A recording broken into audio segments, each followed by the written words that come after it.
Toto bana ababiba era wammanyi sagala kuswala sigalira eddala ebabiri okay kati ngoyogera interesting guys that's like alright tuliku Shebos Mototo ulida Shebos akagamproga baka shekitegeza ati obijjukira she mva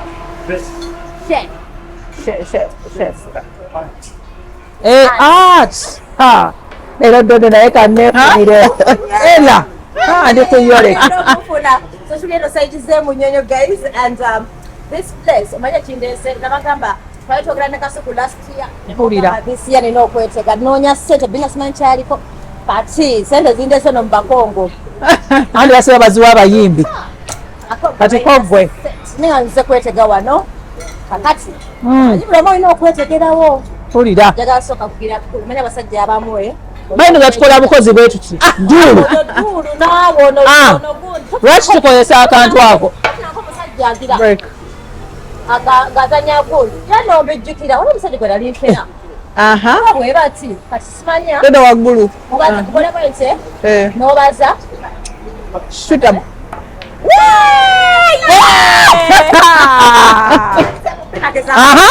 Good, shoot, try. Ella, it's your turn. Bane mukulike Women's Day. Naye kati twali mu Women's Month. Kyokka no Ella. Ano bwagezaako. Okay. Shebos Mototo. Ella atidde. Linze.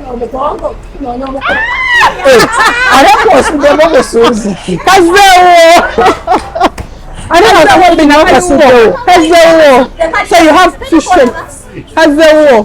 Kazi oneself. Kaze, I check. That side of yours. Kaze wange. You see? Kano. Kaze wabitegerera wa Ella. Wabitegerera wa? Shebos Mototo omukulu anyinyonyodde before we did the pool table. Nandaga bu bolts de bubeera. Quite ebadde so we got so many bolts from this side. Kati nze lwaki temunzikiriza nze nenkola bwenti. Anedda. Wakano kukajja kunkolera naye bino bye mugamba siyawola amafu ono ye saying tugende mu ttaka. Daga mampozi dulu wa miaka je ati Bina byo. Ebiriwa. Ebyo tugende mu dulu. Ani ono yona. Kale no nenkwata ntya. Kuba wano. Kati nensuula. Nga tekagenda. Teka wakati. Ajosha nabagamba nze muleete enkola ebyange. Ogenda kulaba. Eimu mugambe. Go. Want to I go? Yes. Dulu. Aneta. Kugalo I think ko isa kachamu. I can't forget. About weird places. Yes. Ever made love from Pool table. Ay bana dodo. Tojimanyi. Binyuma nenga wakaluwa. Tewakaluba mukwano. Naye mobali. It's a nice feeling. Just push yourself onto this table and feel, and somebody's behind you. You put your leg here. Impossible Flexible. Wanji. Just push yourself on the table. Not very flexible. Just imagine someone is behind you. Hey, but there are many people. It's a public place. For kind of public territory. Bina. Wanji. Nazo in their home. People do a lot of things. Instead of your man going out there to see other women, yes, for it to be at home. You start playing together.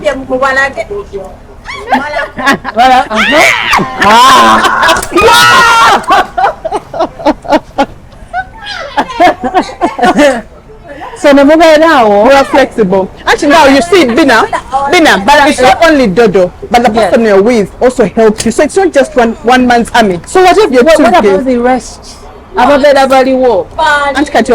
It also depends on the hours. All wee hours in the night, people are high, they're tipsy, they're having a good time. Yes. So they could a quickie one. Have you seen people at the beach having it? So this is not better. What's in our year? Uma? Mu parking lot. In a parking lot. Haven't you seen people in the parking lot? That parking lot. Could bonnet here motoka. I don't know that simu ku bonnet. Munda banaye temutiswa Could bonnet. And I want to remind you guys, the show is brought to you by Baibe Organics. yes Airtel is also, telling you something. Yes. So we also want to thank Airtel for sponsoring us. yes Then twagakozesa boss wa Chef Boss Mototo.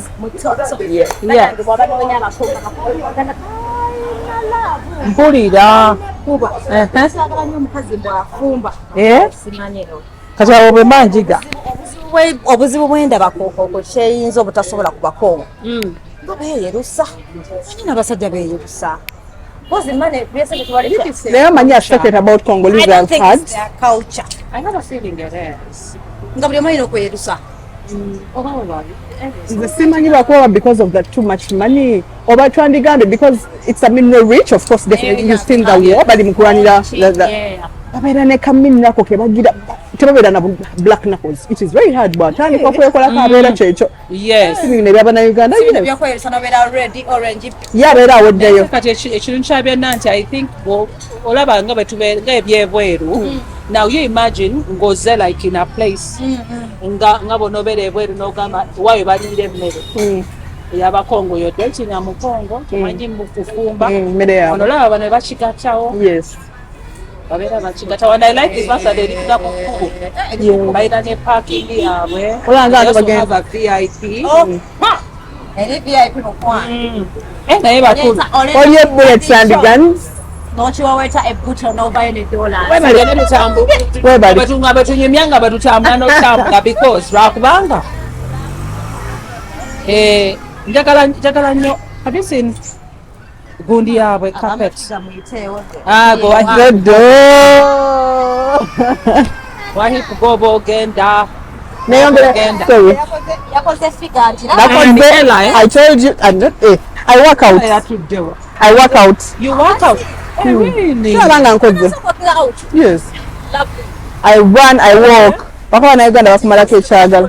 oh hi how are you Banafu abagobera programs za Baibe Organic nze Dr. Senjobe nakukuka mu butonde kujjanjabisa mmere middo na bibala. Baibe Organic tuli wano Mengo opposite Masengere ku Baibe Organic House ne Hoima opposite Equity Bank. Olwanya gadi tuogere ku clove oil benefits ne clove tea benefits mafuta ya kalafu oba gwe tuyita pirao masala nga bwolaba ku screen yawo. Fe ku Baibe Organic tukolamu ka clove oil kano ne tukolamu n'amajani ga clove tea. Abantu abalina ekizibu ky'okuba nti owunya akamwa kakuyamba akadagala kano kalinamu eugenol medicinal component. Kayamba nnyo ku bantu abalina toothache ng'olumizibwa amannyo tonyeza awali erinnya erikuluma oba senyesa akadagala kano ng'omaze otteekako toothpaste. Olwa eugenol benefits ze kalina ne nakyo anti-inflammatory kajja kuyambako nnyo kendeeza belly fats ate n'okuspeeding up bile production mwabalina high cholesterol levels. Nze Dr. Senjobe.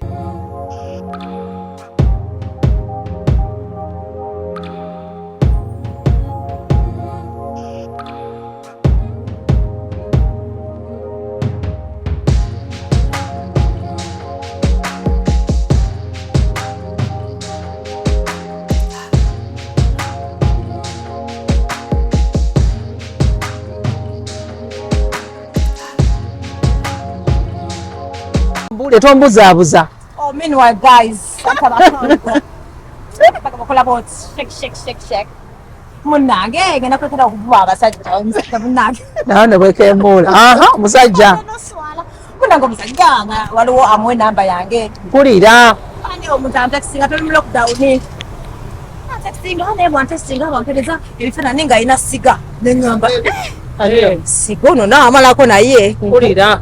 Nga ine erinnya lyerabidde hayi hawe yona siga yakuweereza ekifaananyi ky'embwa nga ine embwawo nga enjere ine ebyoya byoya wakuweereza meze yakuweereza ekifaananyi alina champagne ngamba ye bannange nga twajiddwa era kudaano bwene eggwako njagala kukulaba Nagala kanga. Nemukuba nemugalera itokoyi. Me I need money. So I don't look down. I need money. There's no movement because I don't share. Find a way. Send you money on your phone. Men always find a way. Send money. That's a girl 1 week. Nemukulokinga kirabika nze wenzijukira kata ngambye nkujjukira ampise nga manyi akwana muntu mupya kumba ngambye nkujjukira mukwana kati imagine zingana lila bukula so munange namba sente dola ati bilanga abakongo era ati mulimo omanyi kati awo tumukwata kati muno mulimo sente ngammeka bangambe 300 plus naye tezimala abo baliwa yalasebe omanyi nobera tusaba nga tugamba tugenda kwata kuddo obera tuzogera nga abasaaga nabagambye abakongo mwawadi abacyanonye shebos mutoto is the only place you will get somebody ajja kujja kuzikuyire buyizi bazigaba wewe tekutoka kwa sente zokwatira ekyebiri omusajja n'omugana nakuwa ekyetaano kwano namu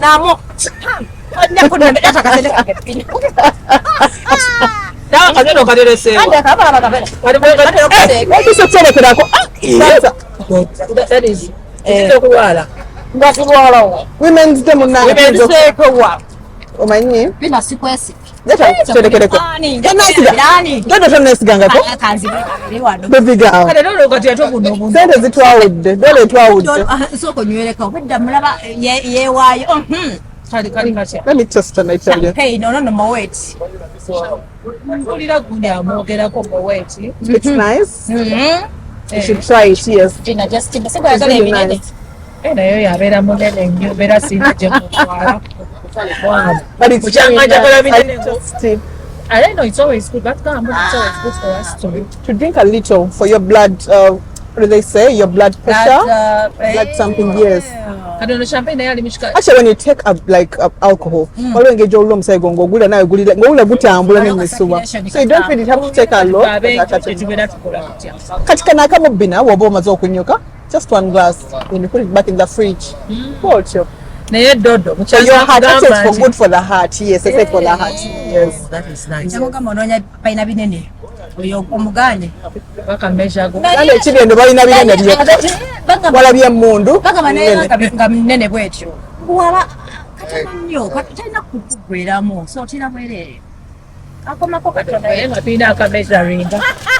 bagamba abakonga abo dodo Gina the secret about Congolese bagamba mbusimanyanga aba Sudan and stuff. Yes, but I have a friend that has been dating a Congolese. Hey, she said by saying but now the size now but now I'm addicted now. I don't even feel I can even go to anybody else Congolese.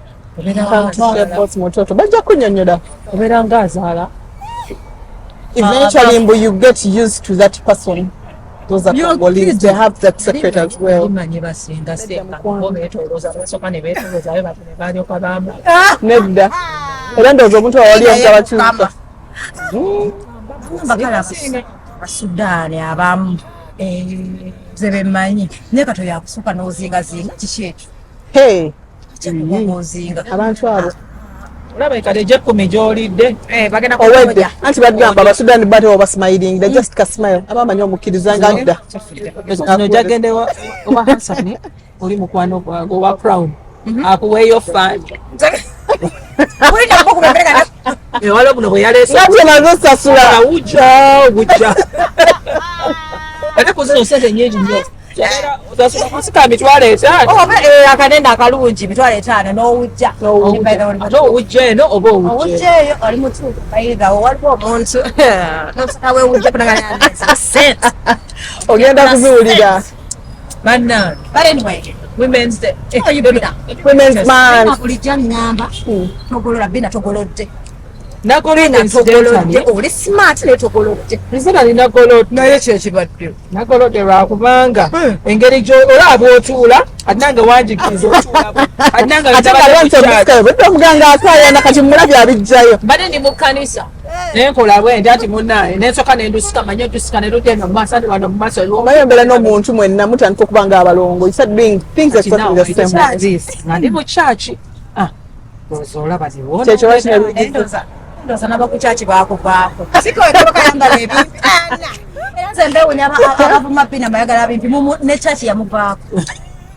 But man, life is too short. I'm not gonna do whatever you feel you want to do. You're come to church. I'm the only one with colored hair.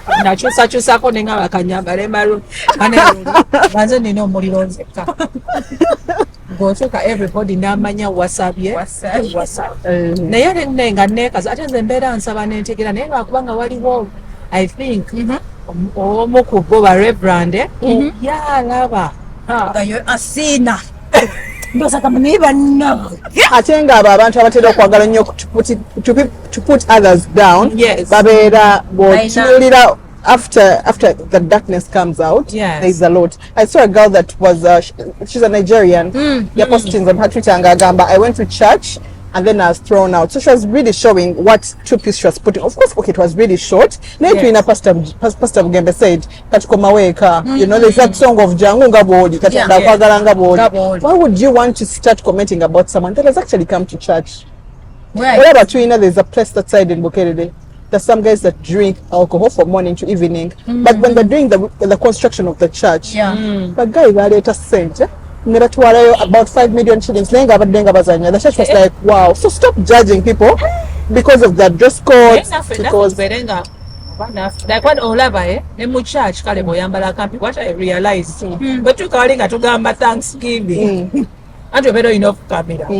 Then no klangos either stamina brand. That is when God comes into your life. No government, maybe this is not good for me. But can I tell you, you're chidaga ye. Going on to talk feeling at that, then Olagaman again and younger Kojala and church was that. But the rest of Gamula got you. Wow.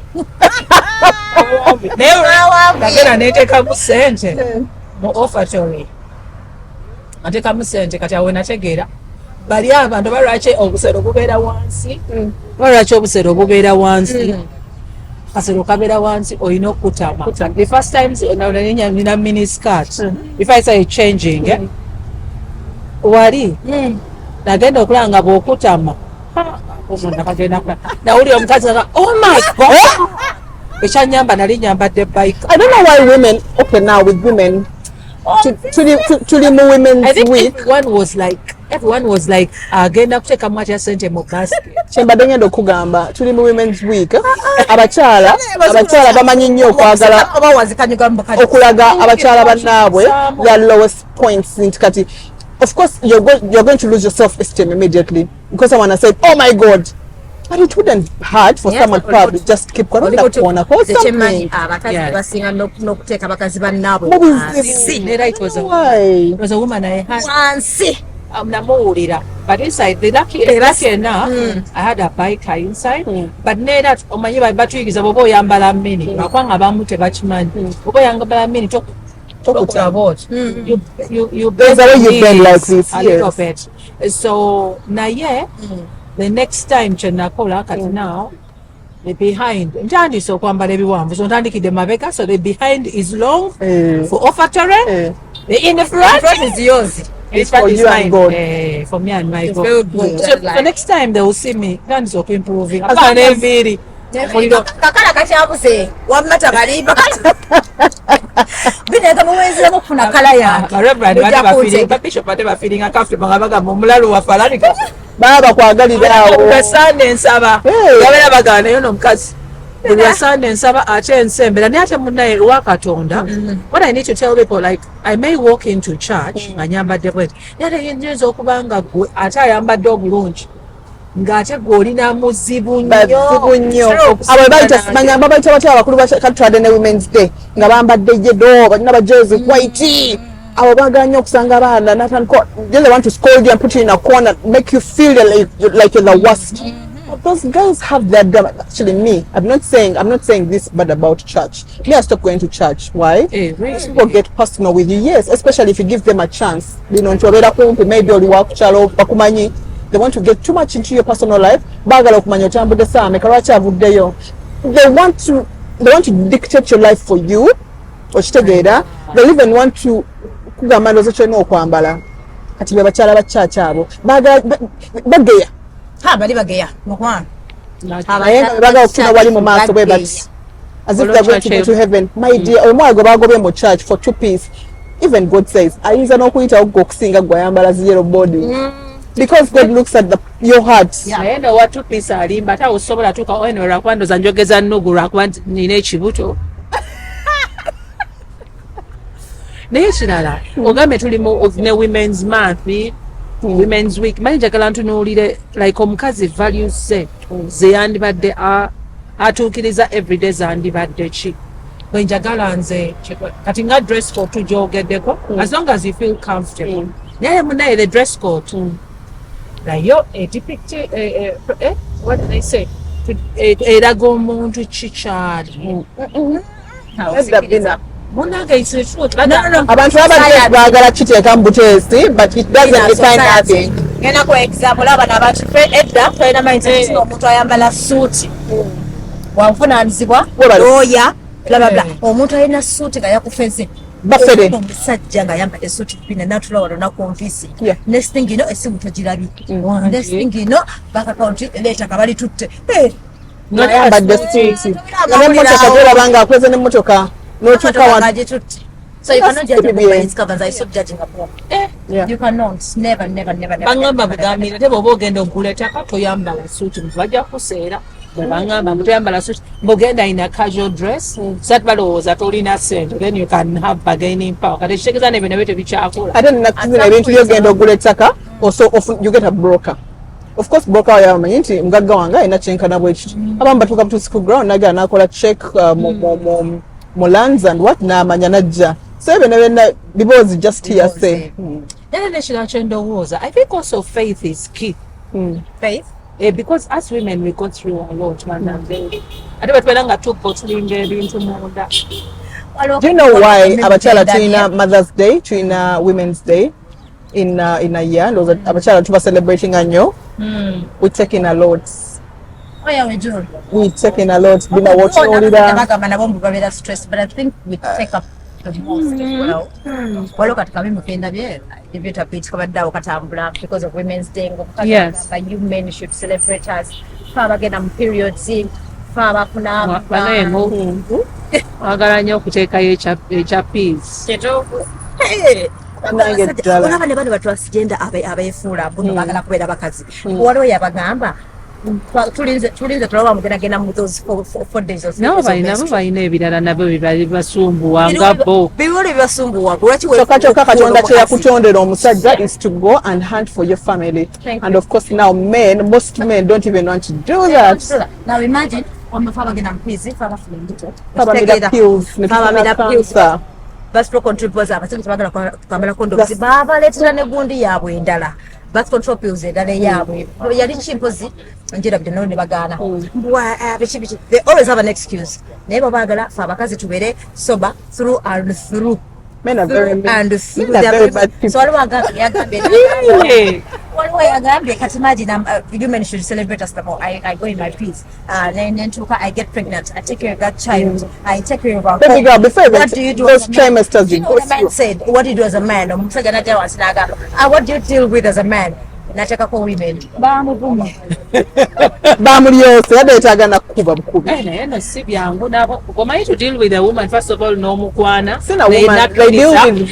kati ono bamuwadde $10 ne alidde sente zano mitwalo 3 mu I think 306 strength of a woman naye nga weebuuza oyinza okutuuka eka nga yavuddeyo nga teyabalekedde kintu kyenagamba mbroke omusajja right nagena ate by the chin though I'm not yet married but I've seen it and I've heard it show yaba whatever yaba love all nagamba basajja abamu I don't know what happens siganye kale maybe omukazi akunyiziza maybe you've lost love or attraction remember muina abana so don't punish the woman, think about the kids like all said is also what they so manyi kino zigera bamalange waka kati it's okay spend it endala spending ku side chick ogenda no twala side chick out no mukulira buli kimu no jango okuse wakati yagala kubanya mubalide wati balide wa so sente maker it's really not fair.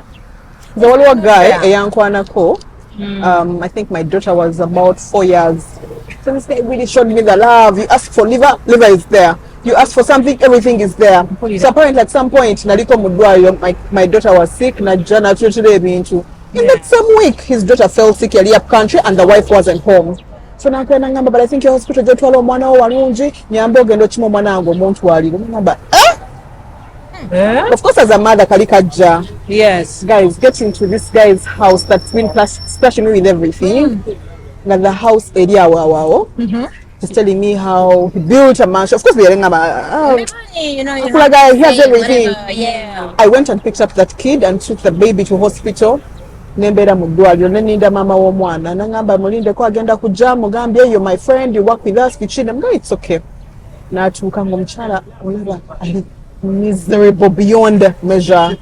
So I sat down and talked to her. She's actually my friend up to now. Simugamba nko bino tibawo yali ankwano wachi. Naye what I made sure nti when namugambanga I want 2 kilos of meat nanskwata nenzijako nentwalira omukyala. Bwampaayo ku ssente nankwata ssente nentwalira omukyala. Up to now, the lady still confides in me, and I feel so bad. These men, a man can kill you. That's why believe me, you. Eshegeza omukyala bwe twogera nti no, one of the things byalina okuteeka into consideration. Kubeera nga alina wagenda n'asaba. Simanye nzikiriza nti faith. N'osaba Katonda. Nabeera nga anti okureducinga ku bond. Because nze kye nalabye waliwo yagambye ebintu twetaaga. Faith is very key. N'agamba ne fitness. Kati nga bw'oyogerako ebyo stress omukazi kwabeerako. Omuntu alina okuba nga alina either gym gy'agendamu oba alina okuba nga alya bulungi. Abantu abasinga bwe babeera n'ebizibu abakyala kye bakola babeera banywa bunywi ate buli lwonywa ekizibu okeera ku makya nga nakyo weekiri. Kati Bina oyogeredde abakyala abaliko mu class eyo nga they can afford those. Naye kati njogera ku mukyala ali mu kazigo ak'emitwalo 5 Bina nga bagenda nabagoba naye ng'omwami asobola okujja ku Shebos n'angulira emmere wa 200,000 nampa ne upkeep naddayo eka natasaana kuyamba mukyala oyo. Men start still actually need the mental health balina okubeera nga agenda bjawa ali mu kazigo beeyogerako oli omwami we yaleese ye tebamuleetedde. They're already putting you down. Abakyala bafa nnyo Bina olwaleero because of the things men have made them go through. Oba okitegeera. That's why I keep telling women, there's something I've learned. Right? Yes. Abasajja bali selfish regardless. Me, what I know about men, they choose themselves. Yeah, first. They choose them. Never jana kukwana. You're going to be part of his life, but still, he's going to choose himself. Yeah. So for those who go to Kolafabakazi, sometimes we are emotional. We fall in love. They're too clinging on. Women love with their heart. Cannot live with this person. And the men love with their brains. Yes. They play with you. They learned that detachment situation. Exactly. Yes. So, if you know that this man, whether he's showing you attention or not, that way you can go with this man. Is what I keep telling ladies, regardless. What you take yourself out, love yourself. Love yourself. Loving yourself. Keep loving yourself because that man will always choose himself. Just very empathetic. Yeah, I'm telling you. Okaba enviri nazibako neonyiga nokola ki munange ngabimle go talk de wala. Njagala nnyo gamba abakyala. Tulina bana ameka enkero geno kuwulira nga pakisa awasiza okulala ate nga he's happy. Nina omukyala bankulidde last week nga baŋŋamba omwami yamuzimbira a flat ku 100 by 100. To have such land now is really big. Oh yeah. Yamuzimbira amugulidde emotoka brand new car. Naye omukyala ali ku flat yayagala kwetuga afa kubanga omwami yafunye omukyala omusiraamu n'amutongoza. So awulira she's losing it. I want to tell ladies out there, before you choose this man, choose yourself first. Oh yeah. Have this. I think once you there's that method you need to master. I don't know how you're going to do it, but always and forever you come first. Abasajja bajja kututta tufe basigale mu nsi bokka. Ate basigale bokka ate beeyagale bokka manyi lwaki mugamba bagenda fa mufe basigale mu nsi tekisoboka. Walosolo gye nalabye yanyiza Bina okumanya omusajja mulabe. When they say fear men with capital letters, fear men. Yeah, I'm telling you, choose you first. Chovola bambagamba mu abakyala muyige kye bayita law of detachment wonoogiyiga ojjagezaako kikkulumamu katono n'ogamba remove law of detachment bwe mba nkulabye ono kagikunyonnyole Bina bwe mba nkulabye right now I love you when you walk out ndi kubirala I move on. I'm not gonna remain no we love with our hearts so that method we need to master. You need to get it. Kiringo kubanga Bina bakuba every day. Otandika omanya nti neeba nankuba nja I'll heal. You get over it. I'll move on. Oshegera. Whatever, you be like whatever. Oshegera. You're going to be crazy in love. Show him when he walks out like this. What da kubidala. Nga naye bwafuluma, you know how men, but they keep saying that keep hunting. You believe that? Ayinza okwagala nakola buli kimu after 6 months atuke nabeera nga kati amanyi nti akufunzizza nga akutadde mu koona then he'll start running after you. Ate gamba ne Bina yataddeyo akantu ntambi gamba muno 6 naye months abasajja bawakanye ne bagamba mbuluje lwaki bakagoba ne mu nyumba bannaye munyonyonga ng'abagambye no Abagaga.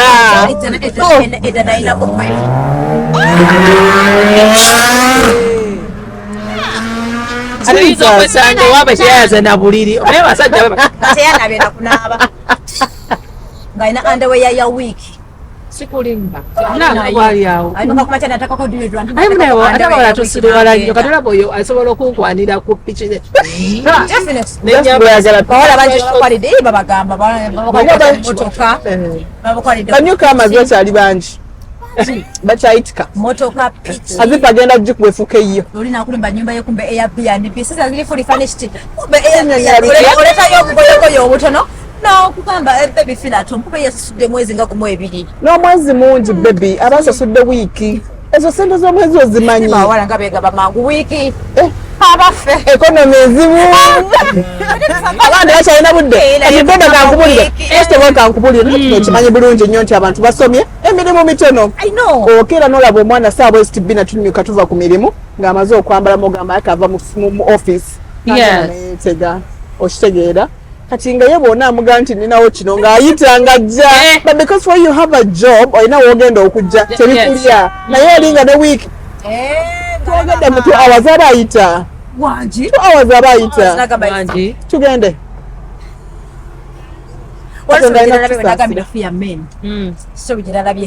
this guy, thank God it was on some talk show. Thank God they had to blur the guy's face. Come on, in my mind I was like, I wish I saw that face. This fool, the agenda, one day he had a very good paying job. The woman was there, the woman was working. Kakati, hey, batuka, Abasajja nafuna accident, God forbid. The lady had to even sacrifice her job to take care of this man. Kubanga yadai no kuita through lina kwa story. Chakalo Abasajja yakukuze. Sima yote no mukongo wana. Arafe. No, but that's her job. Since when? Have you seen those beautiful eyelashes? The eye alone. Well,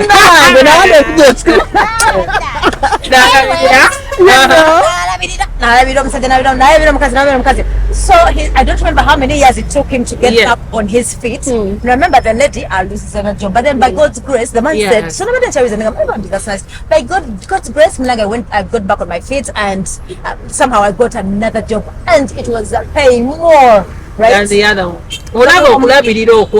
Jaja. This fool. Well, you know how things happen. You reach a point and attraction, you fall out of love with a woman. So one day I kind of like started messing up with some lady, but I've been really serious. I'm in love. So, and I want to get married. I want to marry the other person. So I want to get a divorce, but interview and I'm serious. Namugamba, so why don't you take care of the lady? Oh, and by the way, there's another thing I forgot to tell you. She fell sick. I know some particular disease like stroke. So I cannot leave my job and I give her my full attention. Now who's gonna feed me? Who's gonna feed the children? That's when I told you men are selfish. You're kidding me. Now let me tell you. That is the way you were raised. Blame women. Why would you leave your job? Omusajja agenda kuwa sente. No, nyongerezako kuze nina. Munange nakusinana ndio twende twogera ku kino ekintu kya abasajja abagamba nti yetajja kulya mmere ya microwave and something olina ozuuka simanya kusaawa mwenda omufumbira emmere ensero ogiraba Bina buli muntu yeetaaga nga olinamu akasente abakyala buli muntu kyonna kikole baamu n'akasente baamu ne ka backup ebintu bituuka anytime Bina I have to wake up at 7 in the morning up probably 5 in the morning tegeka abaana bagende kusomera kuleekera breakfast ngende mbate nanzuka ku 9 Bina nkuwomingire me that is being selfish because kali office dictator mu relationship ate gy'obadde osiibye ng'olina balina kali national staff babeera mu kusamba mpaira and what come back home ng'omaze okulya go to the bathroom shower go to bed you understand Bina kankubulire enkya nange nsobole ogenda okola do you know what it means okubanga tewebase bulungi abakyala ebintu bitutte omuntu ng'ali strained ng'omuntu atandise okukala you do not rest enough because oli ku bunkenke marry your friend marry somebody gwe mugenda okukkiriziganya naye actually the thing is abakazi babotulinga like instead of talking about it normal because if you can communicate oli naye abeera akiraba naye ate kati gwe bw'osirika yabeera agamba ayisoke lwakuba naye gy'abeera ali men that be with their friends and tell them you go back Michelle do this kati baagala nnyo okulaga kyebakutulira ddiiru bakyazikutula paka Bina ne bw'oba oneekutula n'omalayo baby a man will always be a man will always have choices will always be boys that man will leave you on your bed dying as if that woman can't die let me tell you that guy will leave you in bed depend on how dying you treat him Bina let me tell you treating up mungi how can they leave you they're all treating omusajja a man will even live and say baby you know I love you so much but now there's this person on a Bina there's a time I was dating some guy nangamba omanye jana you're going to give me a push to Ethiopia and then she made my Ethiopian God Jesus Christ. Fire strike. That girl was in Uganda crying. Okay. I dated a footballer when we were growing up, young, did everything. Yes. This man walked out on me and told me how I love. Someone came in boldly and tells you, you know what? I'm like, yes, you're good to me. We've been through a lot, but I feel I love this person more. Where have you gone less?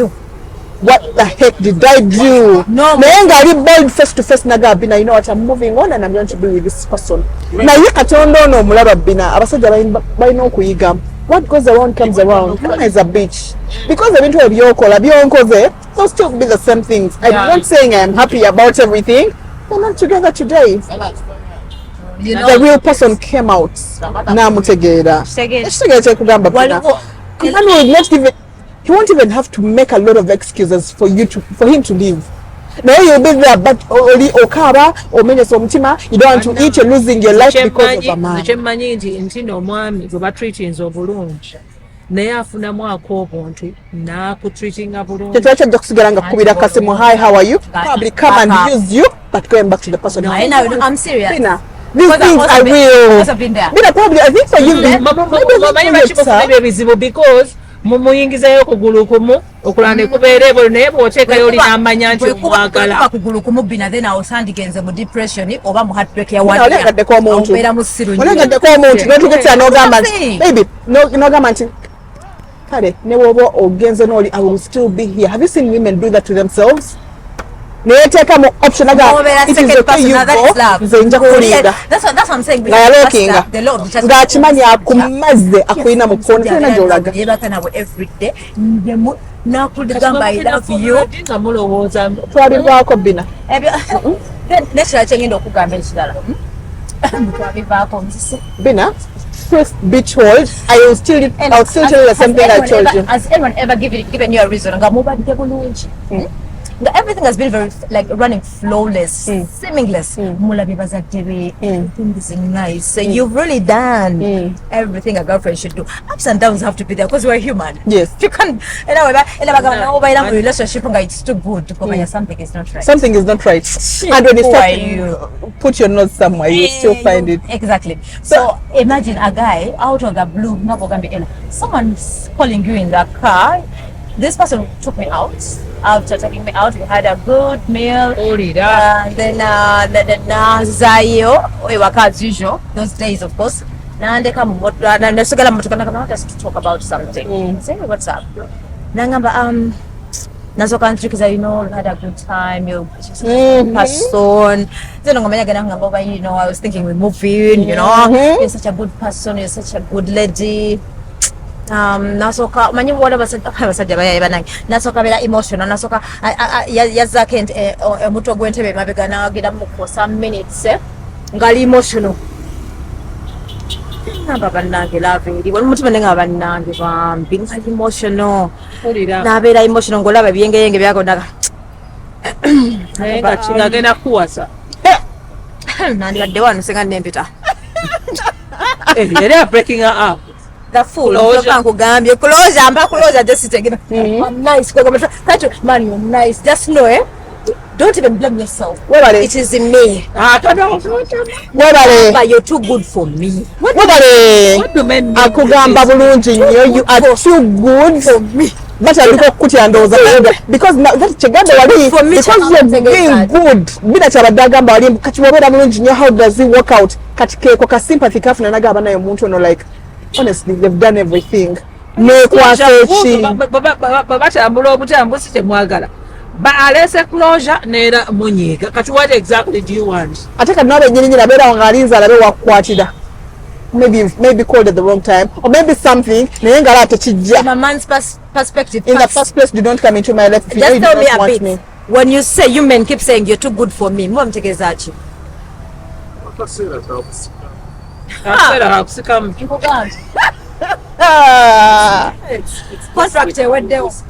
Just the kindest way to say it. So rush your number chiwedewo and that's it. Rush your number reason.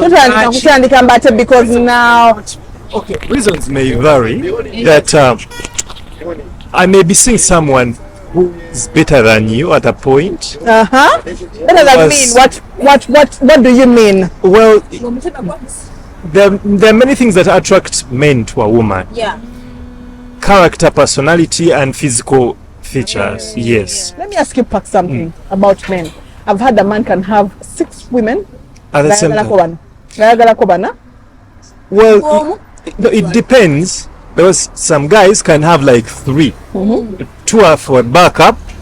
One is focusing on that one. Yeah. So at the moment you feel like it's you're about to hit that dead end, and then you start drawing your attention to the next person here. By the time this one is changing, misbehaving, yeah, someone is already taking care of the yeah, it's the kindest way to say it's over. Yeah. The man who will marry you. Yeah. Eyagamba ati banange ye musajja nakutwala etakuba yesimye ngoli mukira na Bobby nokuta mbokola zibasirumo weekend marriages nofumba recipes nomuyeza kulira naye mukolo nakola comment nga mazo okuyenaga mbere newomya olabanyofumba wabula omusajja nakuwasajja kwa yesimi ati omuwala nga bakitayambala ngozo n'ofuluma n'ogenda waka. Red flag cheza jobo olinda. The moment you realize that you're over chasing, or you're over going for the guy, just pull out. Attention yebera walala. Anti attachment eyo yinza olaba nze nzirayo ku kali ak'okubeera nga kakola katya to have faith. Have faith in what? No matter faith kusaba. Ngogena mu church. You pray for a man. And then you heal. Bina. Leave these things. Now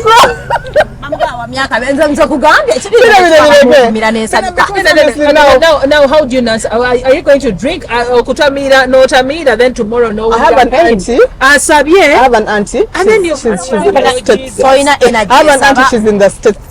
Yavana Uganda. Nga amaze okutegeera mwami we yazaala omwana ebbali. Kati nga bw'abagenda okukola imagine a job ng'okola mu bank ng'akwata ka tots bubiri n'abuyiwa mu glass n'abuyiwayo n'agenda n'akola. The truth is maybe that thing kyagenda. It is very hard for women to get over depression. Kankwede kati up to now she's still feeling era ogenda okulanga anywodde naye manyize neebweruwa maybe things are a bit different. Kubiranga loli mteluyimu kana n'okulimiza emboozi z'olendo like oya omukazi nga kyaddiringa na emboozi eri enkadde omanya they have never moved on. That means oli omwami yatugamba omuntu yeetaaga that a coach ani a divorce coach nga bw'onoolaba nti ne separation I think bwe tuba tuseparatinga batutaga because bagamba nti wabeerawo gw'oyogera naye n'asobola okubeera ng'akuyamba so that you can make good decisions bangi nnyo kale nga bw'oyogera heartbroken but way forward eriki your heartbroken yes omusajja takyadda okunywa omwenge ogenda kuvaamu olwale ebintu ng'amawugwe n'ebintu ebirala some things you cannot drink silly is that what you're trying to tell me or you sleep around Kati walondiza bayita recovery relationships ozimanyi Mwaze n'okwesanga olaba oyo simanyanga bamutaba divorce coach abo balaba bayita mintu imagine agenda kubacanga nkabye enyenye n'akugwako genda kulabanga batugamba ba divorce coach abo bagundi bakasinga n'okwera Mali depressed up. Yes, I know what do you advise a woman okubeeranga akolachi because now bino era tubyogedde waliwo kyemugambye ekya detachment law of detachment ekyo kyo mukyogedde naye kati waliwo akirimu you have to find a way distract yourself if you can afford going to the gym go to the gym have friends talk to everybody you can talk to it doesn't even matter even if you sit on a judge and that border you know women actually do it natula ku border don't catch boys no border abanyumya nyenzo abemanyi nenga just because besaga atandika okunyumya ekibozi because the more you talk about these things it gets off your chest so before you go into this other new relationship start learning from Joba Day before you start attaching to anybody else and this other thing buli mukazi mukama akusasira obemu n'akasente bwoba mu n'akasente buli kimu kyanguwa bwoba onyizeemu nga bitu kusobedde you can drive and go to the beach find strangers make friends don't confide yourself don't think about alcohol because that will kill you ogenda kufa goweka tosigale nga moving on she was by that time she was even pregnant like pregnancy number 2 I think it was too much someone has changed I don't know why people change nice man someone has changed she can't talk to anyone it was too much kwanange abenyumiza ngamugana simba yimwitandikira so she told me one day so we lost touch a bit so one day najena nangamba nanga do you know what happened because what nagana nemfuna boda nalaba omusajja nga mukulukulu mutolulinga 7 months so alujjamu nga I am tired nalinya boda nagamba omusajja kuga gabuguzi twetongole wenatuuka nja kugamba nkugamba ejengera nebonondeka yagamba namubulira everything yali musajja mukulu good thing yagenda ngaavuga mpola so that guy listened to me nenkaba nandeka nenkaba mpaka we natuuka nemugamba like mpulira kivudde wano kati nebondekaawo erikuba bwali kiro musajja namugamba namugamba kankusabire nagamba njakuba bulungi nemugamba why did you do that I felt like that man won't judge me yali mukulu kubanga you tell a friend or tell someone then atuka nagamba olaba noli oyo bayabaati naye oyo kumbe tamanyiyo then another thing ekyakyenjagala neera olaba n'abaami kale yes your heart naye kirandoza abakyala tetulina obbagamba n'okubeera nga naffe tubeeramu n'akasente kaffe kumbe akasente ensonga nkulu byonna byokola tokena kumakya ne bagamba nti tula wansi ngenda kusasula omusaala agenda tandika okugeya abasajja sebo bageya Bina obamanyi bulungi bageeza ddala mukwano kyokka nga yakugamba sigala ewaka because bakyo balwakuba babakuza basajja natandika okunyumyako buli kamu akali ewa nagamba oyo okumulaba tabalaba bali ku ani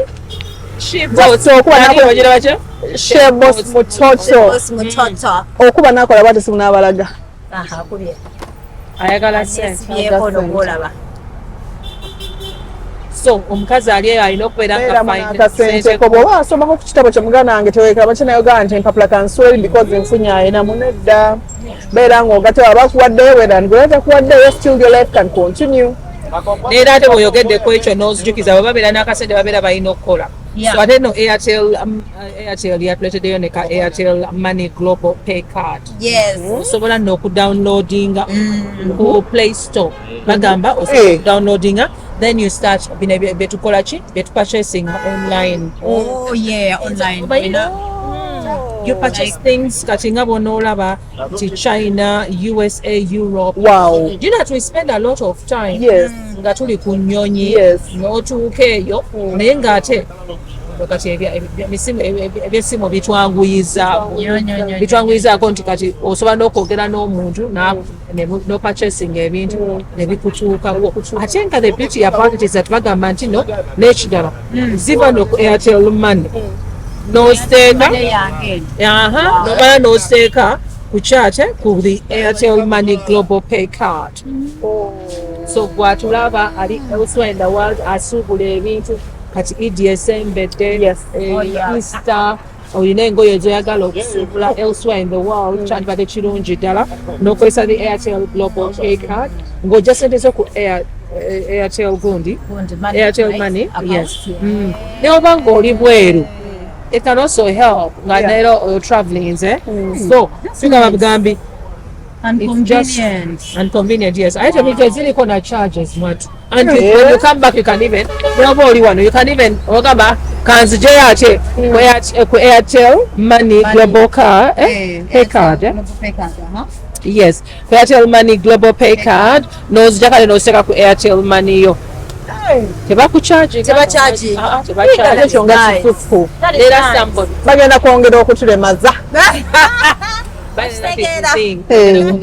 going to be very comfortable. Exactly. Era ng'ate awo ogenda bugenzi ku social media handles. Yes. N'okola ki n'omanya ebisingawo ebyo.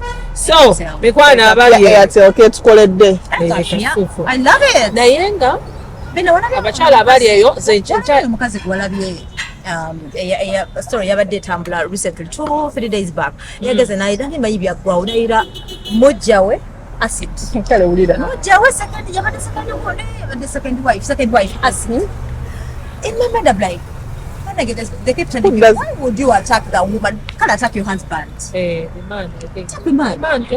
It is crazy. Attack the woman. Mulimu abawala abamu kwandira abasajja. Omusajja n'akola atya? Sajja, yes. Ne mumufunza. Omukazi yayiridde bamukuta ali mukomera. Now imagine that's not. Abaana bali babona katono yagenda okubalabirira. Bina, one thing I always tell ladies, kasitookeera ku makya n'okwata essimu yange n'ompeereza message oba n'enkuweereza message oba omaze okuva mu kitiibwa ky'abakyala. Nobody has that time nowadays mukwana. Abasajja tebakyakola bintu ebyo. As long as a man yavudde mu buliri bwe n'agenda n'alinda wali omukyala n'amukwana nga teyambuzzako tebinkwatako. Ebigenda okunkwatako nga yabadde olina okumpa tokyabinfa awo tujja okufuniramu obuzibu naye mbu because nawulidde teri musajja agenda kukeera ku makya Bina gamba you're the one and only the woman in my life ebyekeera ku makya mbu n'ogenda mama nti attack I called the jangu mperekereko ebyo byadde that is all byakisiru bongo bwange ayagala mukazi wange kamunoonye kangenda ku social media mukwaneze yavugwadde byakisiru nnyo ova mugemaze okutwala. Don't you remember jukira omukyala yali atakinga Juliet babiri n'agenda ku internet n'ayogera omaze okuswaza amaka ago gwe nga gwe kitiibwa ky'amaka oba omaze okukijjaho yogera n'omwami wo talk to him and find out kiteetereza humiliation. Boy, that's the picture I always see. Nange wabala bwe For some reason wait for your husband, talk about it and don't even be aggressive because a man will always be a man. Still go amuzaala agenda kera kumachera akole tomumanyi gy'avudde. You're just trying to learn this person. Mubuuze nti ekitwandyagadde entereezeemu ebintu biralamuko Bina. Abasajja banange they abused us and dumped us. That's why I keep telling ladies, apart from learning the law of detachment, if you could, regardless of your status, put your mind enough value principle. Yes. Value and everyone is pushing their own way. Don't you dare lower that principle of yours. Omusajja ayinza okuseka mukati atandika kukola n'atandika n'okugeya. Kino much of it is depressing. olemera kuno gaba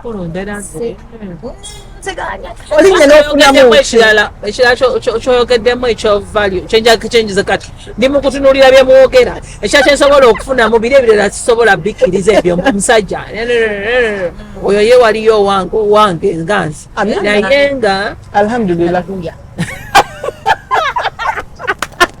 dodo kati musabire bino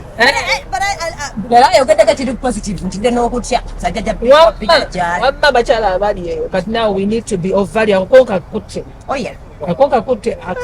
value. I should have my principles. Baba n'abakazi b'osanga Bina mbu yazadde jjo because simandi mukyala bwe nazadde n'ojja n'otandika okubanga amabere gakugudde eri mukwano sigala ne kavaliko that man will respect you amala gali agadejja kati gwongambye bw'aba muzigo they should look after themselves within your means kyakugamba within your means problem is they let go ng'atandika okubuuzanya kwana onabye bikinagaba batandise okutambula enaku webale bagambye nogamba ati mugambe bahunters muteeke ku bukenke you have to keep that kyetwagala do that obwo obuntu obwo bumastering ne woba oli mu muzigo ne bw'oba omanye nti osiibye ogubye anatera okudda bismart binit bawoko jangu wano jangu ku boss mutoto otule mukatuuke waka nga toli yakuba essimu agweddalu kati abali singo nze mmanyi ne kyansobedde women's day abantu abasinga bagimixinze ne maama tutunulira maama bamaama bokaboka ate abakazi abali eyo abawala abali Mother's Day gyeri guys let's celebrating but you can't even celebrate your mom as a woman in your life a woman that made you exactly but you don't exclude your wife. In fact, even those that you work with. Yes. It's women's month. There is Mother's Month, a jam, okay? But now we're looking at. We're looking at Bufumbo. Anti akati bamanyi nnyo gamba nti omukyala omukazi afuuka mukazi ng'ozadde oba biki kati oba kyonoonera Abaganda but as long as it's a woman era embeera ng'obadde waka ng'ozadde abaana it is lunaku lw'abakyala abasajja kyandibadde tebakakatako nnyo kubanga they spoil you those are your women at home Abali single. They keep telling you just that I don't know why they don't like that. They haven't got or adopted that culture. I know we preach self-love, yes, but then you cannot practice self-love if you don't really love yourself. You can't. Self-love. Wetwale watu tula ko that is dating yourself. In fact, they always tell you they always say date yourself. I wish you know date yourself. Whatever webulira kamuli inja kebulira mukwano mugambe deliver abegulira ebimuli self-love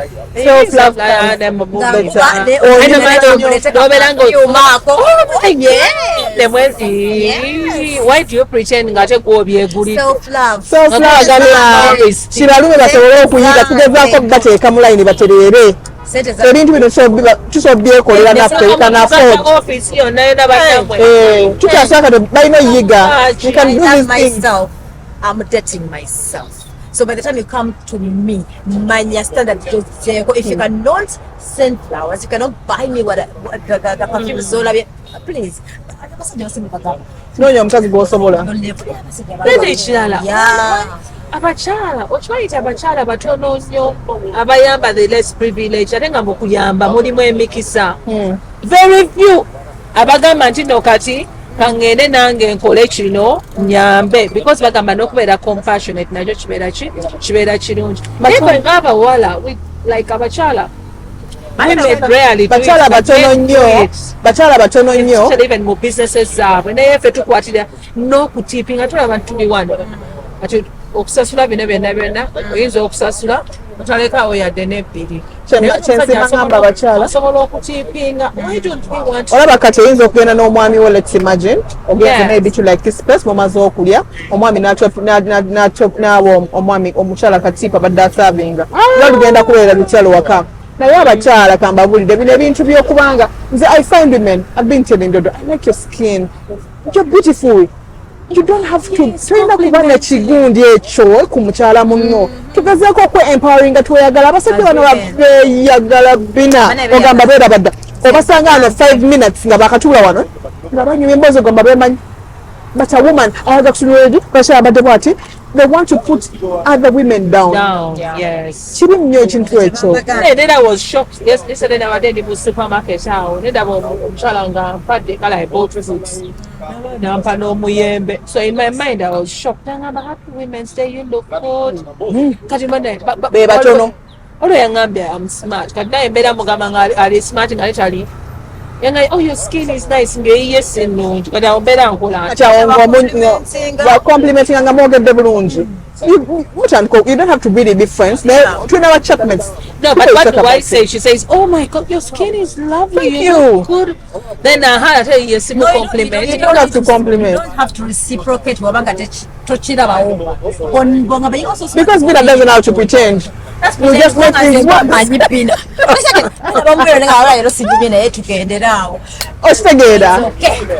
So just say thank you and leave this there. So it's also one of the things we should also regularly. Yes. Bina kubanga osanza akachopa akanyanga kankamuwe. Gifting somebody.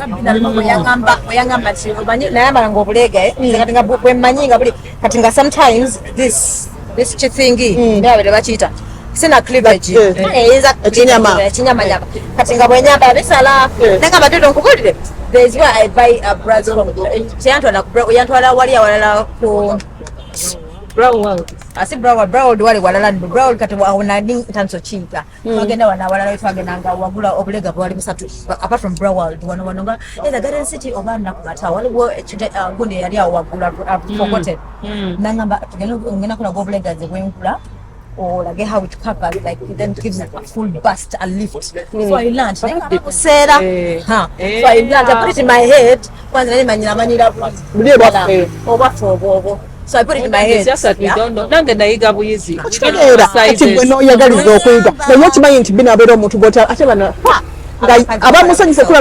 Always off. Like ngaffe. But now in front of people. Find how you talk to this person. Yeah. You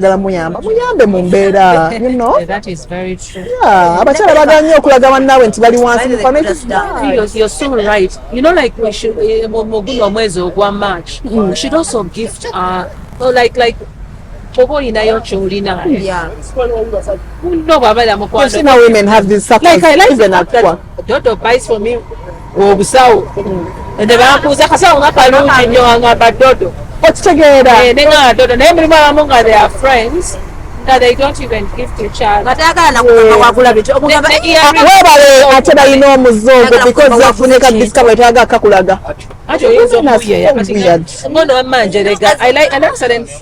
No, what like there's something that is nice, Bina. For example, what you calling ngamba chinemebule katika Bina edda class yagwa yagezako ngakwatesa oyakakadde nemanya jakakwate nensekera nengamba sikasobola nenga nensekera wachira ngambye yo nayo wasn't selfish. You rather tell me ngamba happy neno jaje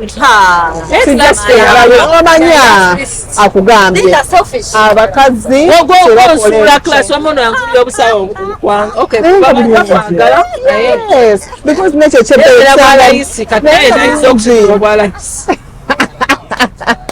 no at this time akoze eki akugambye omuntu omusana ombuza akajina akalungi ako wakaguzeewa you cannot afford them percent calculated because of you cannot afford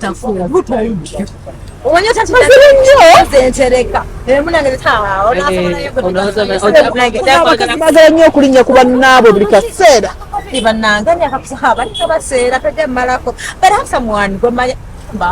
webale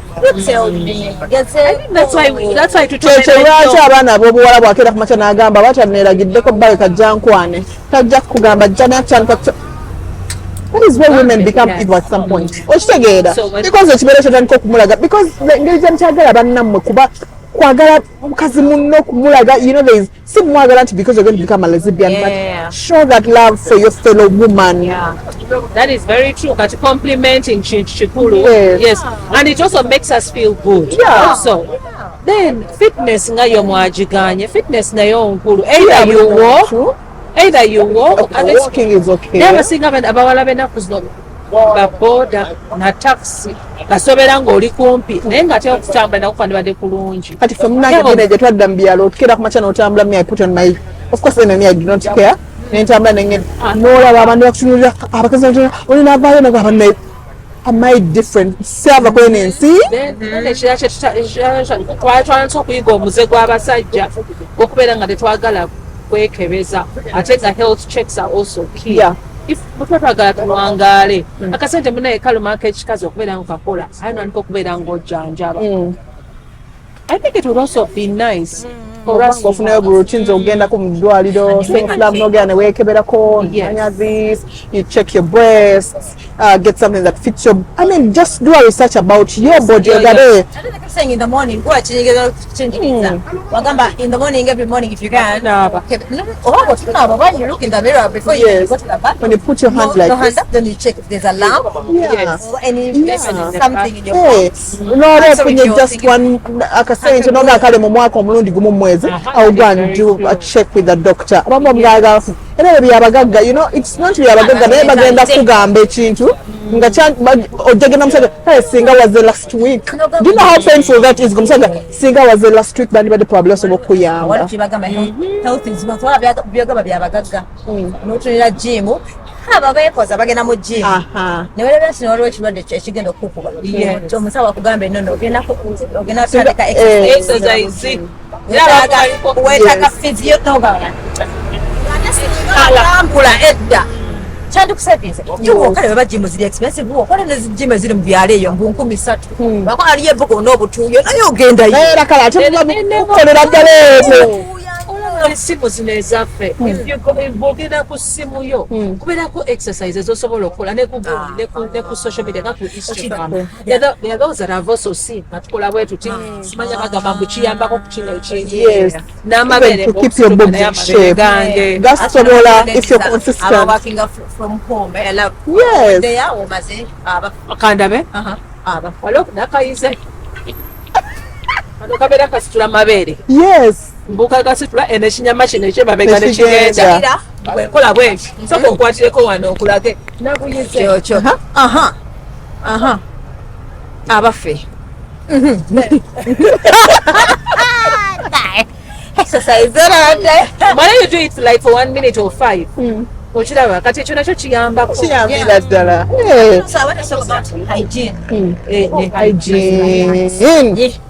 hygiene muziteeka bwemwagadde ne mu public bagamba mune balogeramu ebyo ebintu naye abantu bakuluze but really sasirapa abatambula when you're doing walks bananga you find things and you're like really how does this person feel they had been looked at thank you omuntu asobola ate bano abalongoosa asobola okikolako ekyo abana abazimba apartments batuyambe baba bazimba apartments bafuneko abantu where someone can burn it's just paraffin of like 1,000 after you're done burn ne paraffin bakyamutunda jali Bina.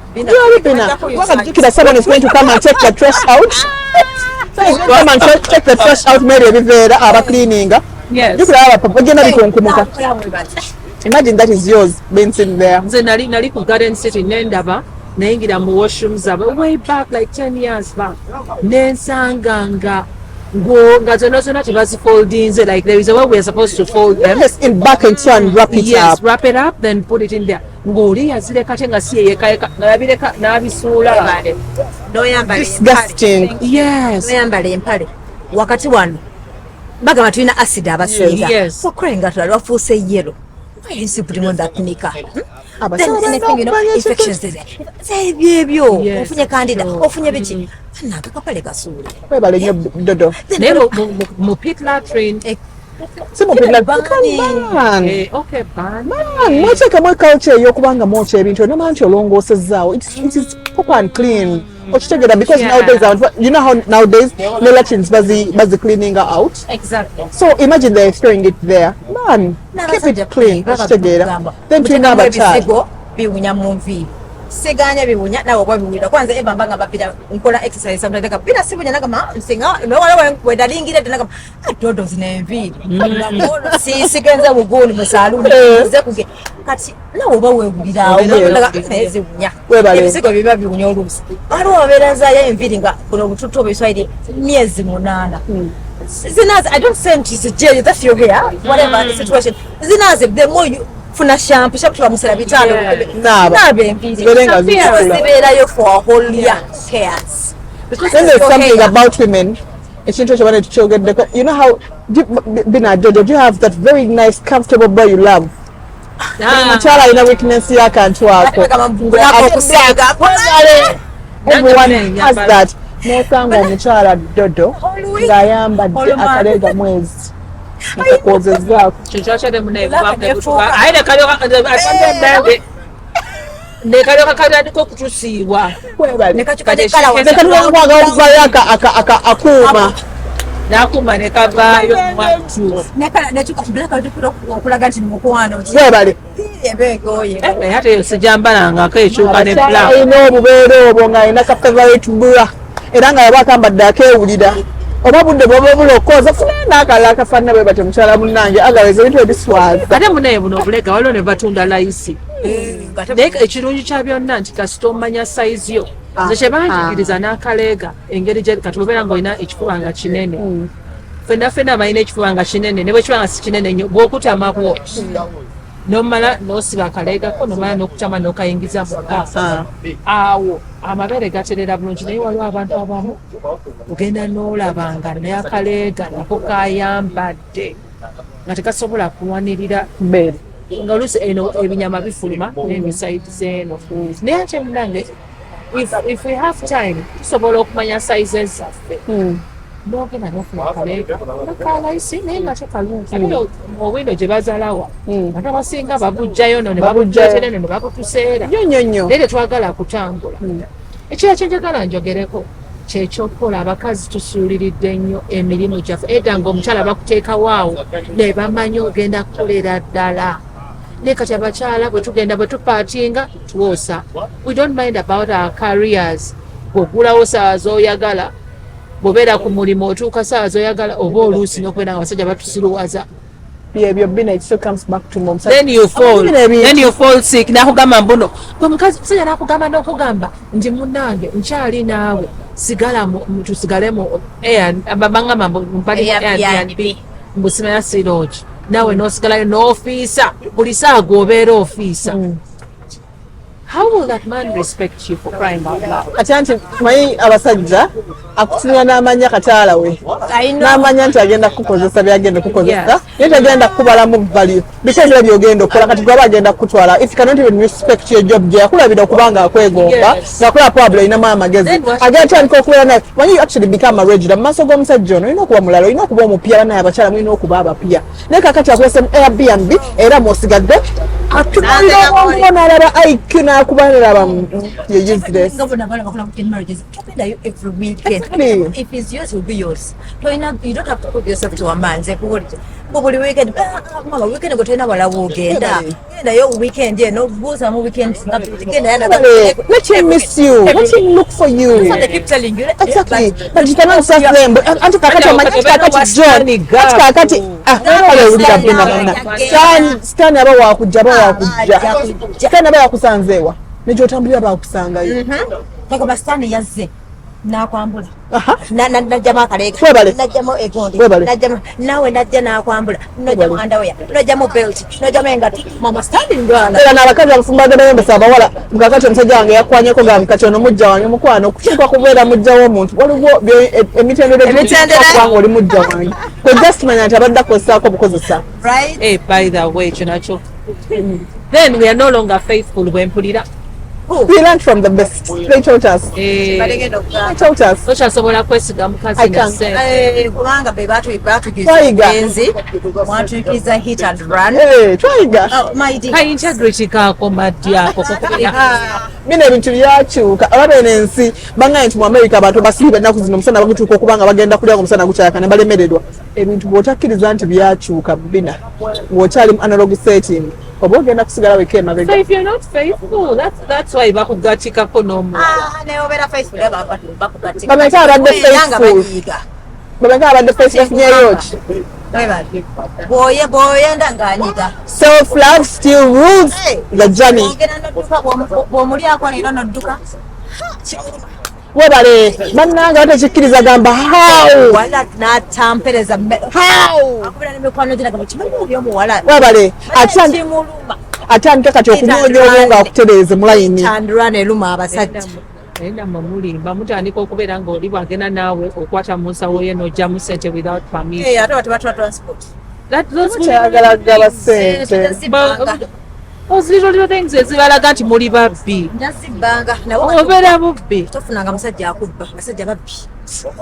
Bakubba n'akwanula n'akuleka nga omukazi nawuka story ng'omuwala anyumya yakubira nnyina yaba musevinga ng'omusajja yamulese mu hotel yafulumanga amulese baana ababiki n'agenda n'essimu ye n'atwala buli kintu yamusanga ku online. Ne recent omuwala yabadde ku TikTok ng'akaaba omusajja yazze ng'ali boyfriend amututa ku apartment yandi obuvubuka ennaku zonna tabwa kuganda sitaani asira afumba sente yeera mudetinga nakwagala awo babuzabuza mwezi gumu ebiri kumba abaza omuwala agenda okuva eri gyafuti ng'ennyumba literally half nkalu wabale be baana ab'obulenzi. But now, so what do you want them to do? You don't want them to date at all? Omukazi waba datinga. Buli muntu integrity. neutral ground. Neutral ground. You don't have to see where. You don't see where I come from. I don't need to come to your home. Do me a so you live like Ngawano in an open place.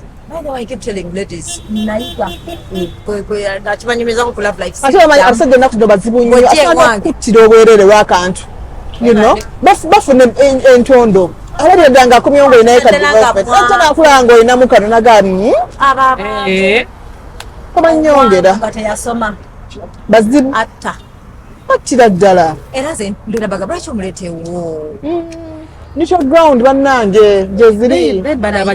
Bano abawala abakyala kati abakola tulina okubeera nga tulinayo ke twekoledde olwakuba at the end of the day ffe tugenda kufumbirwa so kulinda eby'abaami. Dodo, Bina, buli muntu. What a man can do, you can do better.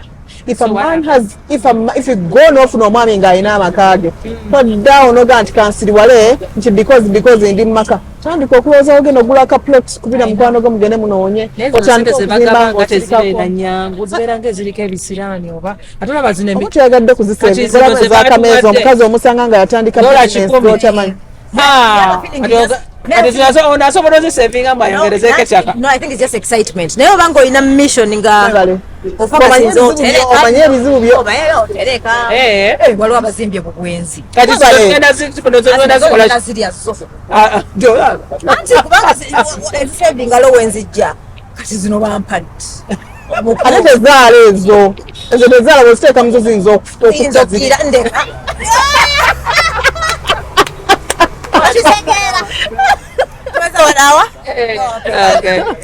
nga tumaliriza last message to women's month.